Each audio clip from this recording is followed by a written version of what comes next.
Sean Moynihan, Principal, Sunapee Middle High School. Amanda Tulak, Director of Student Services. Amanda Spears, School Board. Elise Lazat, School Board. Carrie Claus, School Board. Andy Nichols, School Board. Kelly Wilson, Business Administrator. All right, let's stand for the pledge.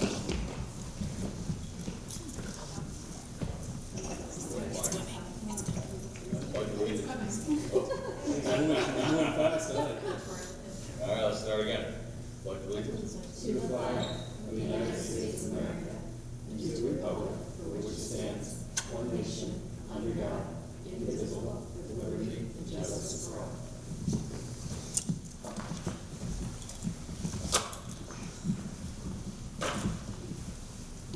All right, agenda review. All set? All right. Well, in accordance with policy BEDH, I don't see anybody in the public, so we'll skip through that one. Brenda jumped on a phone call, so. Oh, yep, sorry, I skipped over. Oh, yes. Yeah. Can I get an approval of the school board meeting minutes? I'll make a motion to approve the January 8th School Board meeting minutes. I'll second. All those in favor? Aye. All opposed? All right. So now, do we have the presentation now? Yeah. Okay. Brenda, you, set, huh? Yeah, just let me hook up. Andy, did you do both quick. minutes? I'm sorry, you have two sets of minutes here. Oh, I didn't. Can we get an motion to approve the, minutes for the budget hearing on January 8th, 2024? I'll make a motion to approve the January 8th budget hearing minutes. I'll second. All those in favor? Aye. Opposed? Approval of the hearing minutes. We don't have, yeah, those were, before your last meeting.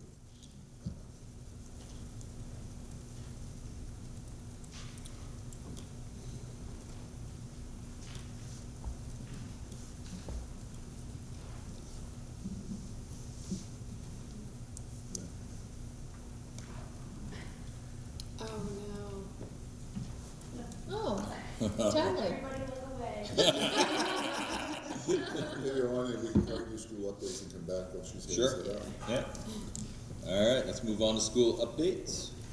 We don't have a student rep tonight, I don't think, so, SCES. So we have had a busy month with winter activities. When we get going with that, it takes up a lot of our time in the office, and we have a number of staff members who put in quite a bit of time as well.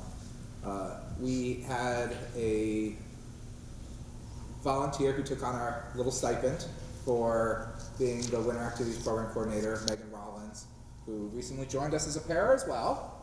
We're really good at finding our paras. And she has been wonderful. And we can't say enough about our transportation department, Brenda. I called her in November and told her all the directions we were looking to go. And even through hesitation, she said, we'll make it work. And deliver on her promise, she did. So we have kids going dance this year, and that's new. Complete different direction than the mountain.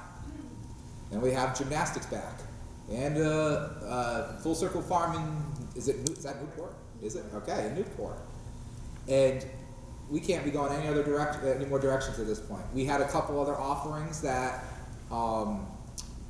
organizations offered, but we did not want to overextend ourselves anymore, so we didn't bring them up. And we're just really proud of it this year. It was a struggle the last 2 years with keeping our vendors, getting them back, them having employees. So it's just been a really wonderful year. The mountain, I would say in year 3, this is the best year of our relationship since I've been here. They have dedicated employees for the school program, which was not the case year 1. I think everyone was taking a different school, it felt like. So it didn't seem like there was a lot of organization and order. And now we are doing great things up there, and the kids are having a blast. And that's really it for this month. What's your participation, like, rates between the different activities? Breaking it down, 50-ish% is the mountain. So then the other 50% is all the other activities. Our lowest one is naturally horsemanship because we can only take 6. But I'll tell you, we get 30 who want to. And we put it through the spinner and pick out the 6. From there, our next biggest one's gymnastics, which is 25.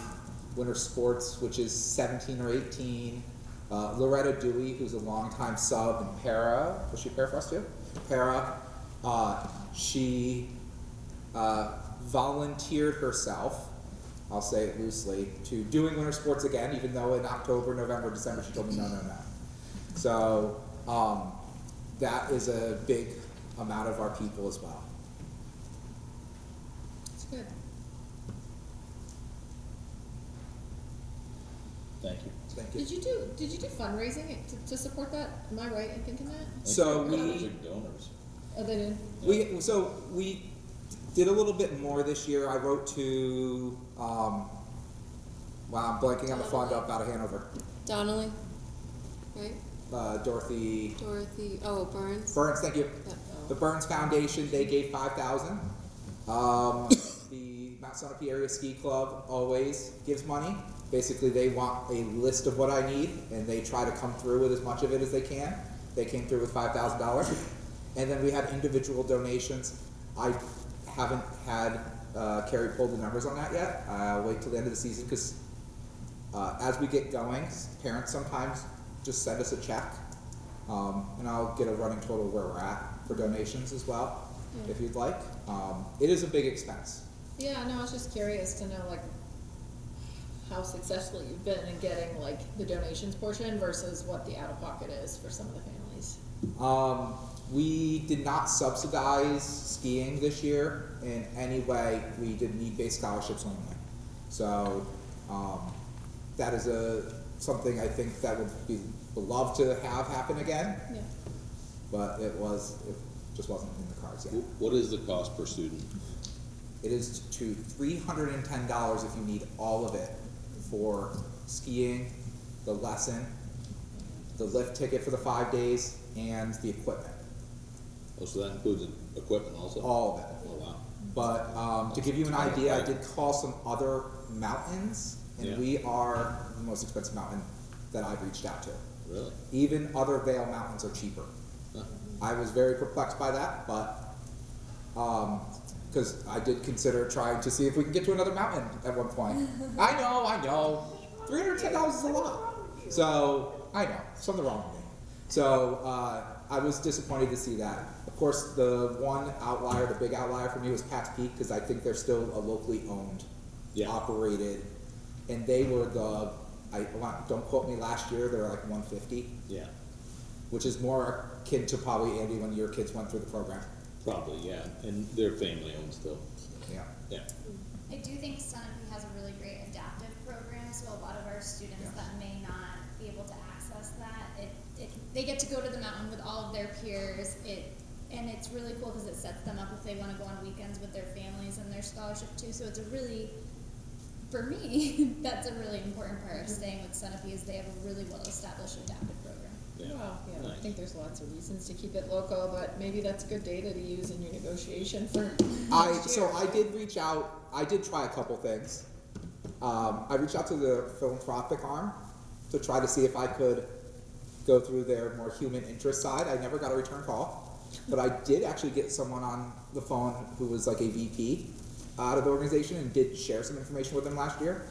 Didn't seem to overly impress them. So we'll be there. We'll be there still. Thank you. Thank you. Thanks. Sunapee Middle High School. Well, the good news is we're into the second semester. Semester classes have begun. Midterms have been completed. We're in the process. Ms. Hulock was in January. We started the process of creating the master schedule for 2025, 2026. We usually do that in February. We got a lot done, but we still have more holes than we typically would have because we have some hiring to do. So we don't know that we're gonna get a library media specialist who can teach AP US history. We don't know, Ray didn't even flinch. No. Think you look we do plan on hiring a teacher. Last year, if you recall, Mr. Coverdale, I know you all recall that Mr. Coverdale retired, but we intentionally left the position open for 1 year because we have a small senior class and wanted to wait on some things. So, what that means is we have some unknowns. We'll take care of it, we'll get it, but we have more unknowns than we typically would have. The Student Council, Sunapee Student Council is hosting a semi-formal next Saturday. They don't always do that, but that should be interesting in a good way. And the Middle School Student Council is hosting an activity night next Friday. So there's, even though it's the winter, they're still active. We had auditions this week for Beetlejuice Junior. That will be held in April. The high school book club met during exam week. They had lunch. A lot of times they'll have dinner, but because we're at exams, they had lunch and discussed The Little Liar by Mitch Albom. Avery Williams was this year's spelling bee champion. That was held on January 9th. And Sunapee it's really an Advanced Placement Computer Science Female Diversity Award. So it was received by 847 schools nationwide. But there's a lot of schools nationwide. So we've talked about we have a lot of students here who take advanced placement classes. We have a lot of them who do well. This wasn't a surprise to me, just in the sense of I think we're really good about having a wide range of students just take advanced placement courses. So it would never occur to me that we wouldn't have a lot of females or males, quite frankly, taking advanced placement computer science classes. But it's still nice to get recognized for that. So. How do they recognize you? Like, do you have to apply, or they just? No. All of a sudden I got a letter in the mail that said we got it, and that does happen sometimes. It's a nice one when every now and then. I should have had that. Doesn't always happen, but we were recognized by U.S. News and World Report as one of the best middle schools in the country as well.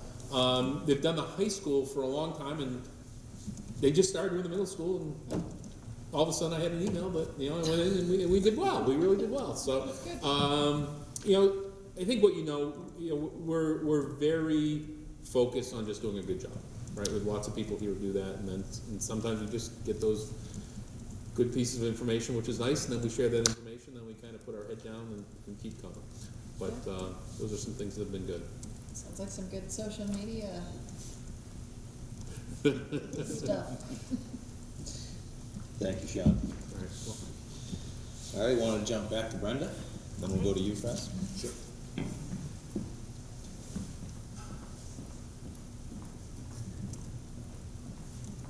a really long time since I've done this. Get some new people. 3-4 years. I have the people who are with me have been for a long time. Oh, you have new people here. Yes. So I just put together a little who we are and what we do. So this is Brenda Thomas, our transportation director, for anybody that's new and may not know her.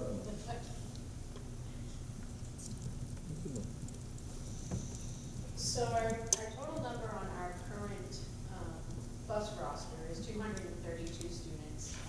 That doesn't mean 232 kids are riding every day, but that means that they're riding at some point throughout the year. And this is just for the home to school piece of what we do.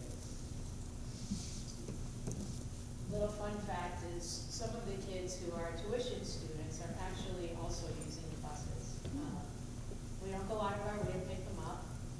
They come to a current stop that our in-district students are using.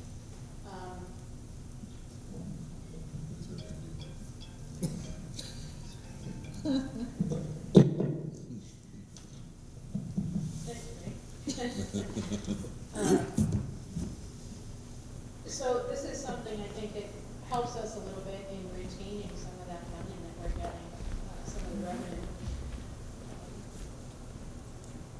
We have the opportunity, they have other places that they could access the buses than what they're using now, but it just seems for them, most of them, it's just easier to come in. of the kids in town at some point will ride a bus, whether it's to go to school or home from school, or a field trip, or a sports event.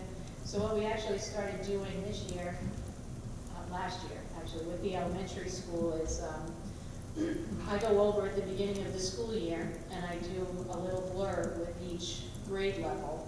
We go through all the rules of the bus, and they ask all kinds of questions, and we do a backdoor evacuation, and I think it's great. Completely disrupts their day, but, so they're all there somewhere, so we're serving everybody. What we do every day is we have 5 buses to do our home to school runs for the K through 12. I'm not gonna read the slides. We also go over to Newport 4 times a day for our kids that attend vocational classes over there. I don't know if everyone is aware, but we do have a late bus available for the kids. A lot of times it's utilized mostly by the kids who need some extra help and maybe don't have the support at home to be able to stay after school. So we don't serve a ton of kids, but the ones who really need it, we make sure we're there. Oh, and we have our preschool kiddos. We have one of the small buses that we have has seats that are strapped into it, so the kids are actually riding in a 5-point harness system like they would if they were in a regular car seat. Not because it's required, but it's just a lot safer than to just put them on the seat with a seat belt. And sports, we do a lot of sports. Sports are big here. And we travel, if any of you have kids who play sports in this district, we travel. We travel long distances, up to 2 hours in one direction. Excuse me. There's a lot of scheduling nuances with traveling so far, and oftentimes during our regular afternoon bus runs. So Mr. Fred and I are pretty close. We have late night texts, and Saturday, oh my goodness, did I forget? But he's so much fun to work with, he really is. He's good to me. With the decrease in staff that we've had over the years, it's become more and more challenging, actually, to get everywhere that we need to go. We've had a lot of creativity, complexity support, not just from our drivers, but also the parents have been very supportive, and the coaches and the kids, and, you know, they send in little thank yous now and then. You know, we got a package of M&Ms, miles and miles of smiles, you know, just little things like that that really, it boosts the camaraderie, it boosts the morale of the drivers, you know, makes them want to keep going. And they really enjoy going to the games anyway. Something Tom said to me when I first started here, I was really frazzled, and he said to me, "It's teamwork that makes the dreams work, Brenda. We got this," and it stuck. I love that saying. So just a quick overview of what sports actually include in Sunapee. We have 6 teams for soccer. That doesn't mean 6 teams going in different directions. The JV and varsity might ride on one bus, or the JV and varsity boys and girls might travel together. But we do have 6 teams. We also have our volleyball and golf team. One of the things we've actually worked out with the golf coach, we have a multi-purpose vehicle. It's a minivan. And when we haven't been able to find someone to drive him or have the ability to drive him, he's actually been taking the kids to the matches. So it's literally all hands on deck, and everybody's working together. And skiing, you know, we've got both teams that go long distances, but we also have the practice bus. This year we had to get really creative because we don't have the bodies. We're actually using my brand new driver, who's still in training, in a small bus, and she's making 2 trips over to the mountain, because that's how many she can carry at a time. And then we go pick them all up later. And basketball, it's late nights, and the drivers are, you know, like, for instance, Kathy got home last night, she got back to town, I think it was 10:30, and she was right there this morning, 6 o'clock, ready to go. I have an amazing staff.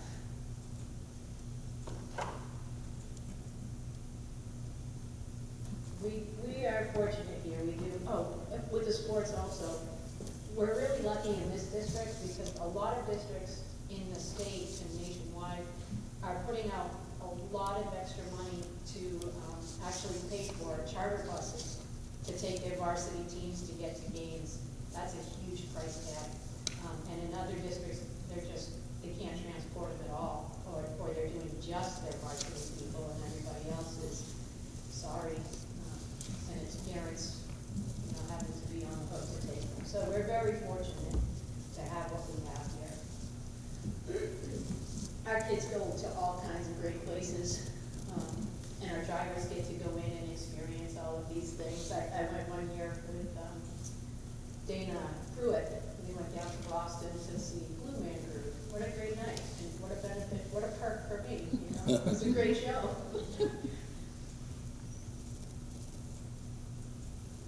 And again, we're really lucky here to be able to make all of this work.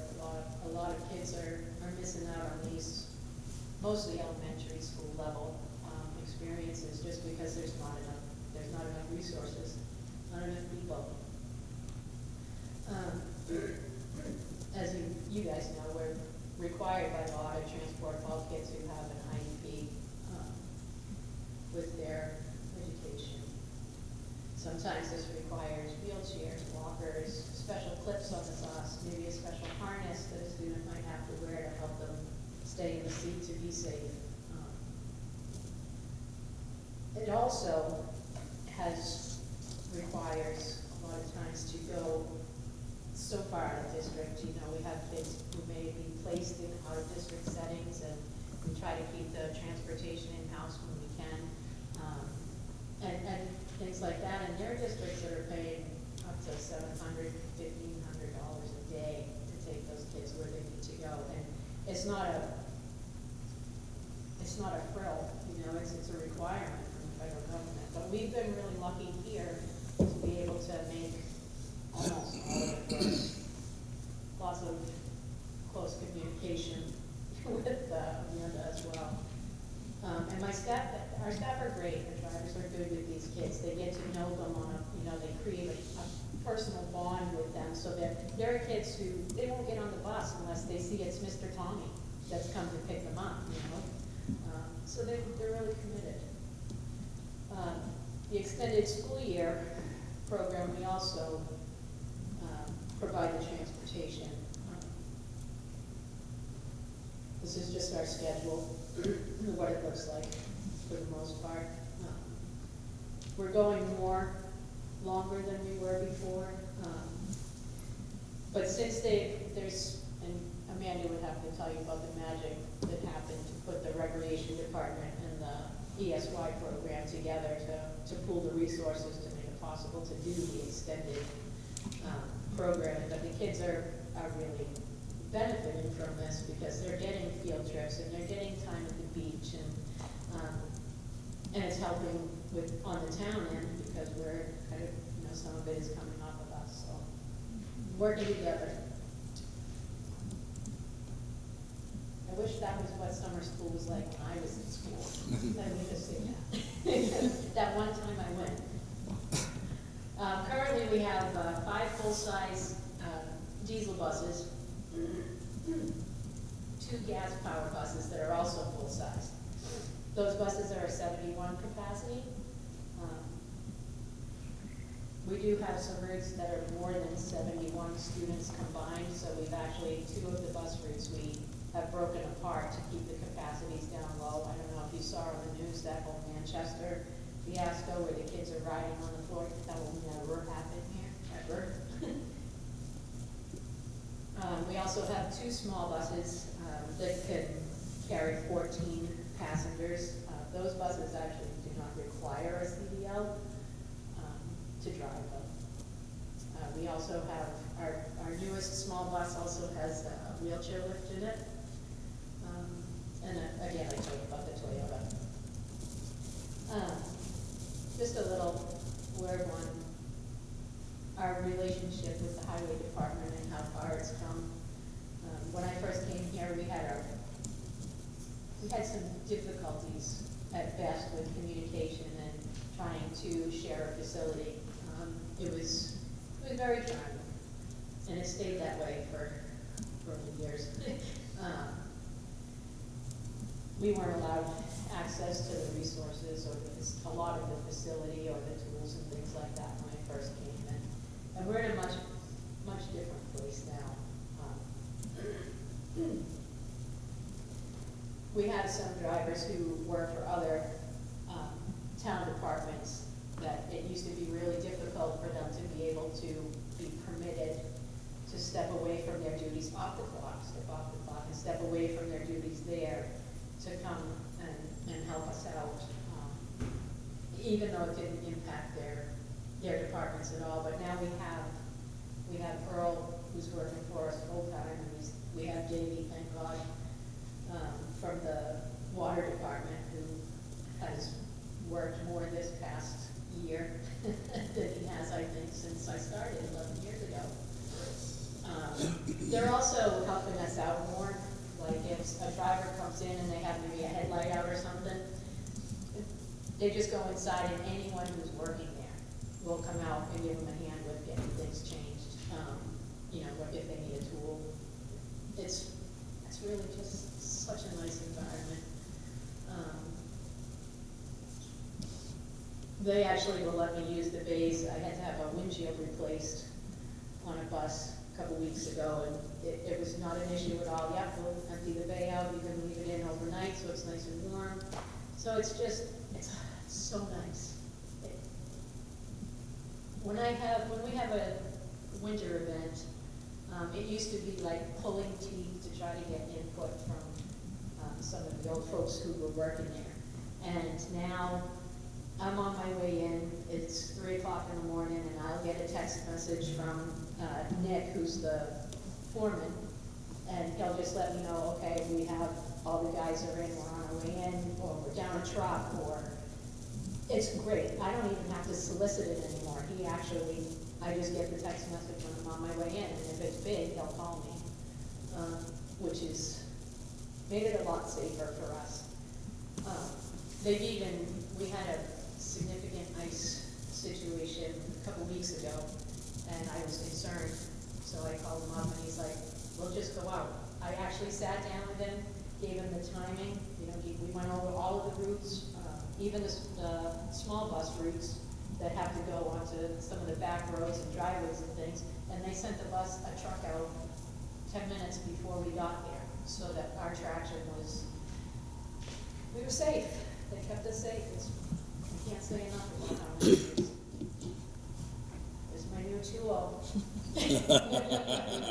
So we had a couple of incidences where there's been some minor injury with removing snow. So Russ thought that this would be a wonderful idea to keep me from climbing up on the roof. And it works beautifully. It works beautifully. We still have to use the roof rakes on the edges when it's not a brand new bus going through that's nice and shiny wax. But it has made such light work of what we do. What used to take us an hour and a half to 2 hours is taking us more like 45 minutes now, and that's start to finish, so. So here's some of our folks doing some training. So much training.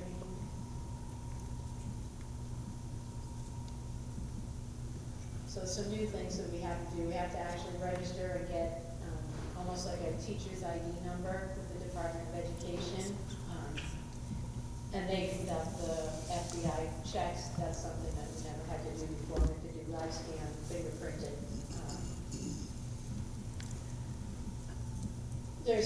The driving record restrictions are pretty significant. I won't go through them list by list.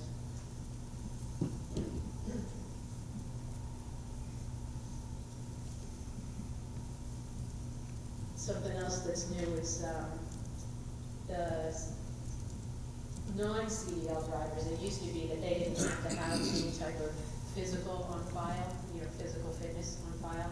But this year with the new legislation, they even have to have, not a CDL physical, but they have to have physical clearance from their doctors that say that they can, in fact, safely operate a vehicle with passengers. And something else that's new this year, we've always had restrictions on many criminal things or moving violations even, and it's no longer that it has to be you've been found guilty. Now, as soon as you're arrested for anything, you have to go before the board, and you can be removed just on the accusation.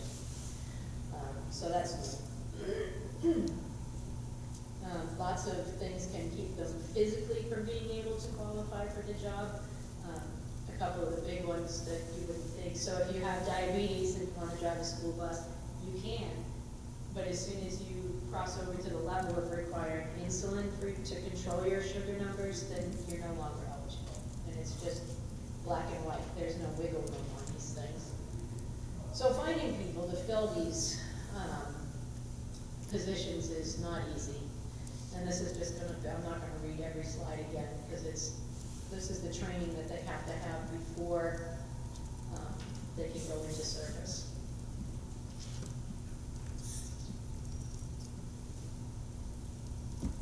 Some of it's in a classroom, some of it is on a skills course, and then there's some over-the-road training. The testing to become a CDL school bus driver is really difficult, and you have to pass test 1 to be able to take test 2. And if you pass test 1 but fail test 2, and you have to go back again, now you have to take them all over again.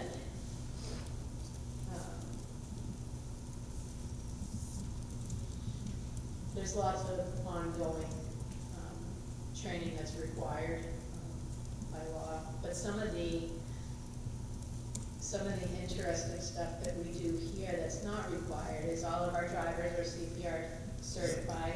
They were just re-upped over the summer with, help me with the name, Kathy, the nurse from the elementary school. They're also trained in not to administer medication, but for the kids who come on the bus carrying an EpiPen or an asthma inhaler, they actually went through some training to be able to assist them if they have to self-administer, or to recognize and what procedures to follow from there. Participated in a skid school, that was fun. And I actually brought one of our brand new buses thinking that it was gonna take a really long time for it to stop. So we're going 35 miles an hour side by side, myself and a BMW, and the light turns red and you have to hit the brakes and see how fast you stop. And there was only 35 feet difference between my stopping point and the BMW. I was really expecting to be a football field down.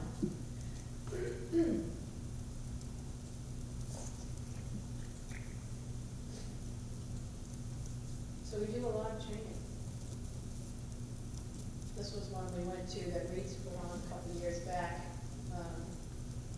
And being inside the bus that was turned over, that had all the students who were made up in their injury makeup and whatnot, it was very eerie. It was really eerie. In fact, the one on the top right, I'm actually standing on one of the bars between the windows, looking down into the car. But it was very eerie. It was very enlightening.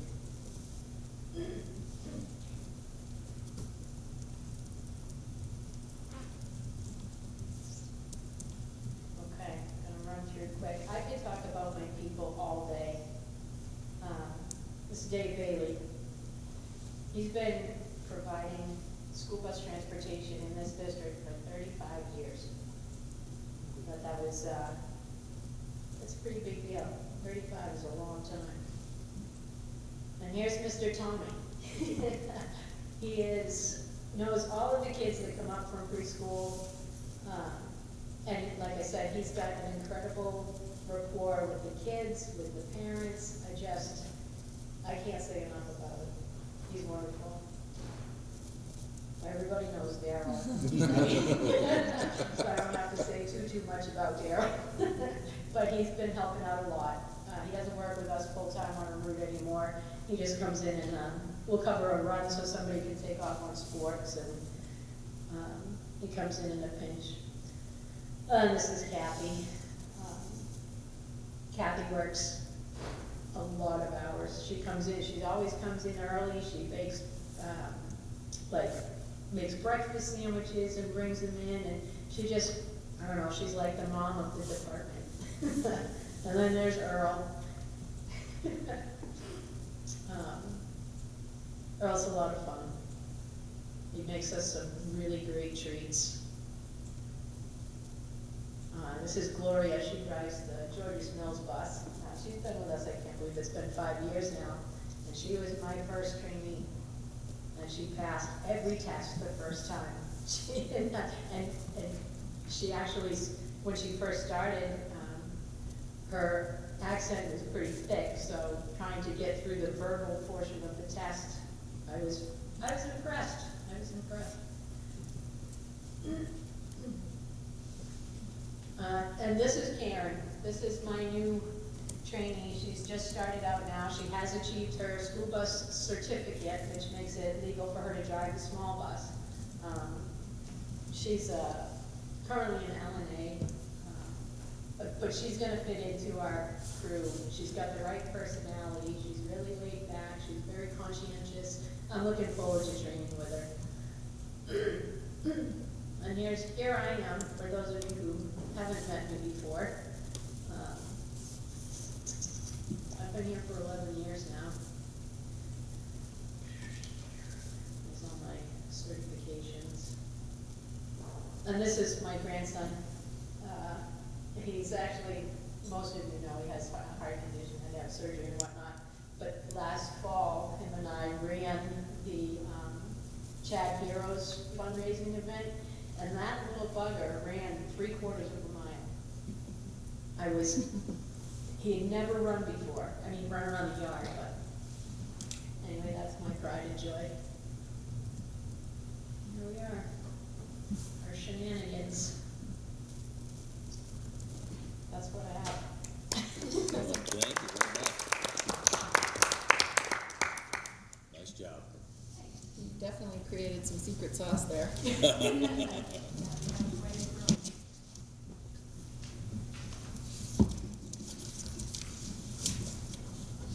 Russ? Sure.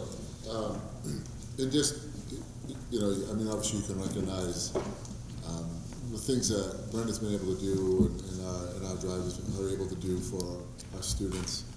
And one of the things I say every year to them, it's first face, last face, and it's the drivers. And it sometimes makes or breaks kids' days. But just, I can't speak enough about Brenda's leadership, the camaraderie that she's developed down there, the work that she's developed with the town, the relationships. And as she says to us, well, whatever, we tell her we want to do it, somehow she gets it done, and it's amazing sometimes. And I don't know this time, Russ, and I'm like, okay, Brenda, and she comes back to us, well, we made it work. I'm like, yeah, I think you would. So, but just thank you, Brenda, for everything. Appreciate it. I'll be very brief. A couple of LSRs, I sent them to you. That had to do with our T-Regs for our biomass plant. So HB's 567 and 219. I listened to both hearings. The good news was that the majority of people who spoke and signed into those hearings were all opposed to both of them. Furling was there. Other big supporters from Berlin, from Bridgewater, from the correction facility over in Bosquen. So there were a lot of people there talking about the need to continue these regs. And they really, even though I know I signed in and opposed, but they voiced that concern and the committee heard. People have been sold these biomass plants with the understanding these regs are there. And some of the small schools, and there were, I think Furling said, or EI, something like 30 of these in the schools. Yeah. And they count on, this was sold to the community as, here's how we're gonna help make back some of this money. Right. Offset some of the capital costs. So I think, my understanding, they've come around every so often, and they've just popped up this year, first time I saw them. So I think they'll be okay. We'll monitor them and continue to work if I need to, go down and testify on behalf of our school district, but, it looks like the committee heard him pretty loud and clear, and it'll be pushed aside. And then the last one, I think, just to continue to keep your eye on as far as the LSRs, is the SWEP. So there was a piece of legislation that went in front of the committee, that looked at increasing the adequacy for students up to 7,600, which was court ordered, which was, not followed through by the legislators, because it's being challenged. But it also was then gonna increase SWEP from $1.20 something to $4. And, so there's that on the table. There's eliminate excess SWEP completely, which folks should remember, that's about $1.5 million hit to the town of Centipede that we would lose in revenue on that excess SWEP. So we'll continue to follow those. Legislation right now is very interesting. It certainly masks what's going on at a national level. It does trickle down into the into the local level. But we'll keep an eye on things. It's early in the game. And it's a long game for this. So then I'll just leave it with that. All right, so school board topics next month, we're gonna have the adjustment counselors update. Adjustment counselors are ready to come in, and I have been asked to see if we can get some more student groups in. And so I'll speak with the administrators, and we'll see if we can get some student groups in for the last couple months. All right. We'll move on to action items.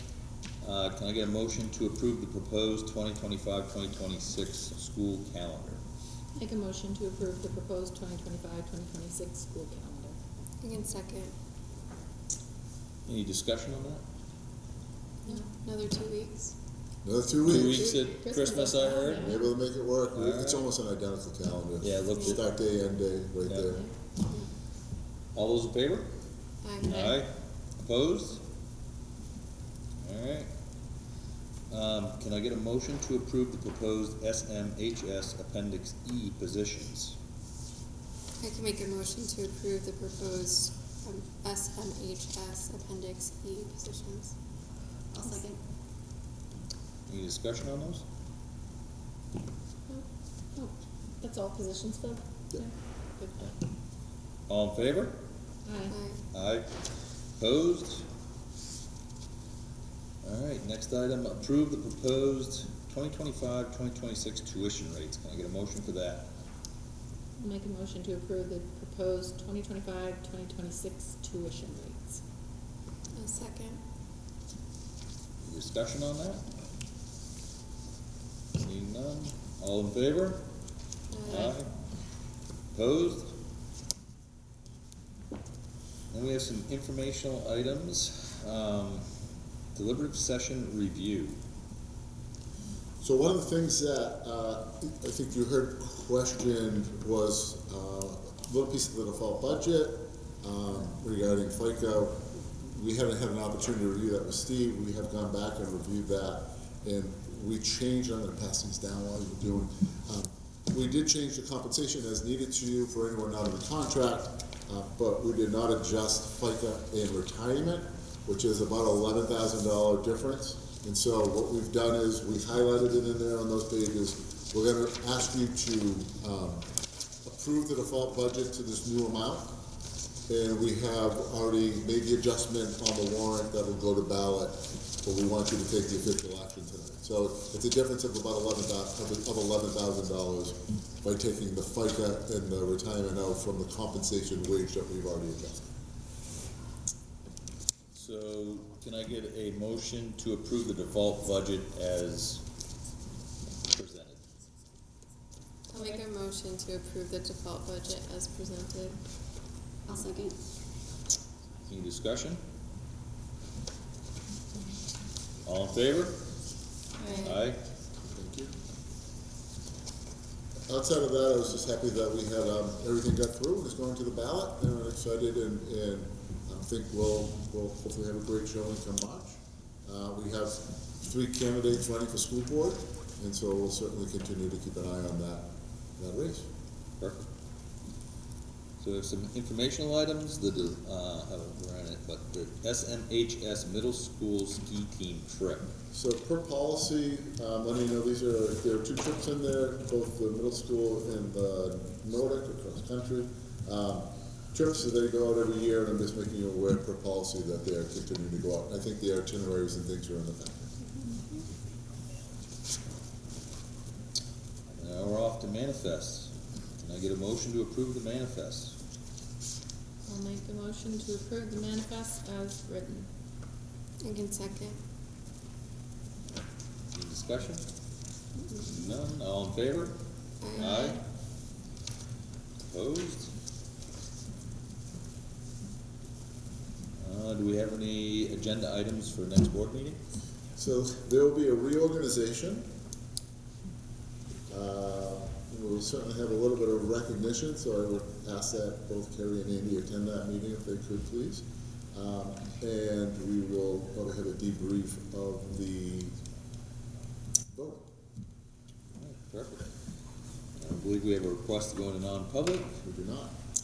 so can I get a motion to adjourn? Make a motion to adjourn. I second. All in favor? Aye. Aye.